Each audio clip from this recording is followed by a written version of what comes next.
Welcome to another edition of Mulligan Speakers International MSI Showcase. I'm Diane Mulligan, president of Mulligan Speakers International. Every couple of weeks, we bring you our speakers so that you can really get to know them a bit better, a little bit more about their passions.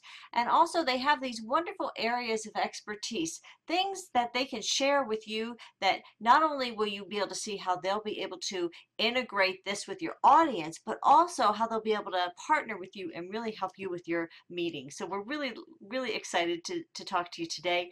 And we are talking today with Devon Harris. Hi, Devon. How are you?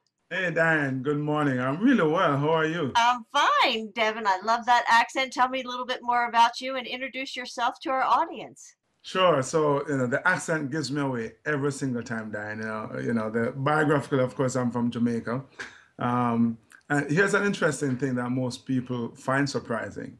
Although I'm from Jamaica, I don't enjoy the water. I hate swimming. Really? Your whole Um, life you've been that way? I've always been that way. Whenever I go to the beach, I like to play.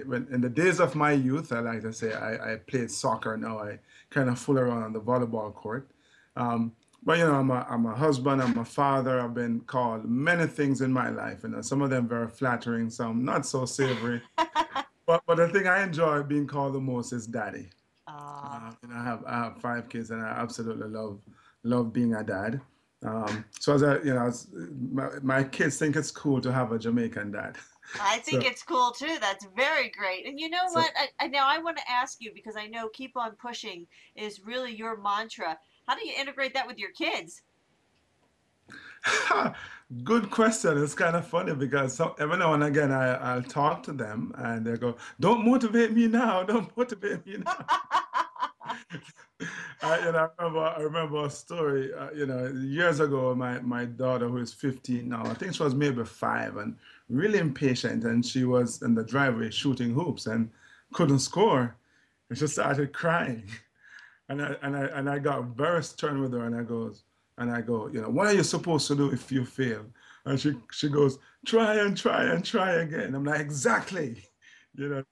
It's great to know that you really live this mantra as well, and I'm sure your kids someday will be very pleased that you do.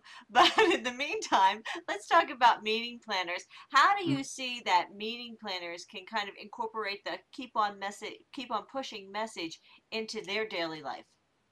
Well, the keep on pushing philosophy, as I call it, actually has two parts, Nine. First is the whole business of continuous pushing past the obstacles that are standing between you and your goals.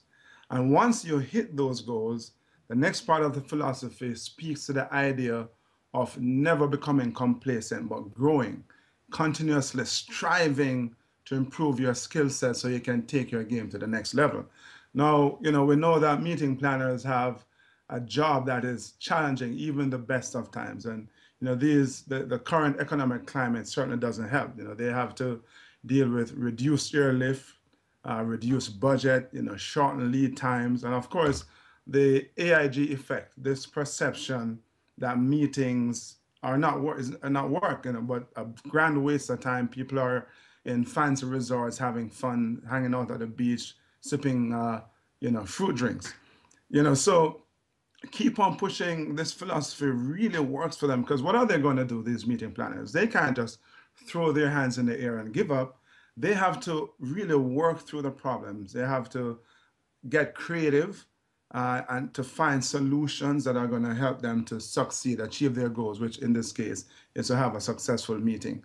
They have to employ what I call the power of positive possibility. And this is kind of this gut feeling, this belief that somehow or another things are going to work out well. And as they apply that and that attitude, that philosophy, and they have their meeting in the true spirit of keep on pushing, they can't just be satisfied with putting on a meeting.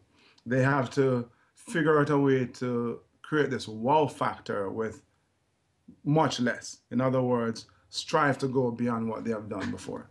Absolutely. And so if you were going to give them three specific steps, you gave them a couple of steps right there, but if you had three specific steps that they should take to really kind of keep them going forward, what would they be? There are so many, but if I had to choose three, the first one would be purpose. They have to be very specific about what it is that they're working to achieve, the aim of the meeting, the goals. When a meeting planner asks me to be part of a meeting, the first question I'm asking is, what is the meeting about? What are you working to achieve? This has to be established. It's almost like the ground rules, because that's how you define success. This clarity is so important because it attracts and it also increases your focus, your desire, and your drive, even in the most difficult of times. So that would be the first tip. The second tip would be that they have to um, get better at working collaboratively.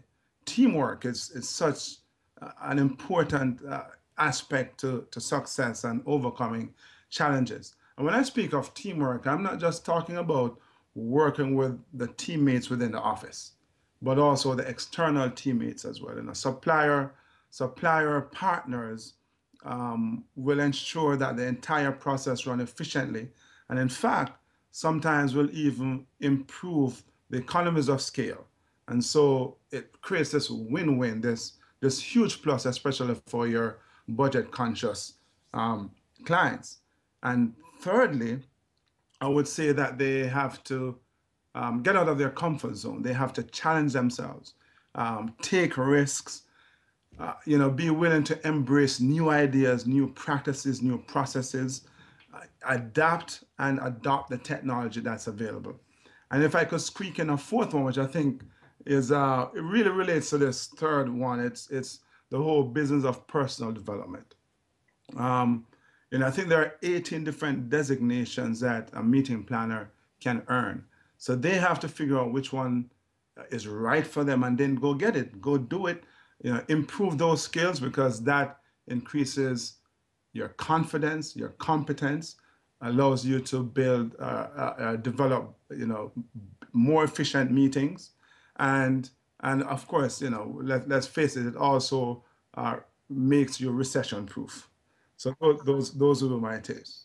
Very, very good. Now, when you're speaking to audiences, obviously you work those tips in when you're talking to audiences as well. What skills and what specific action items do your audiences go home with that are going to make their life better? So ROI is, for me, not just a cute buzzword that's thrown about.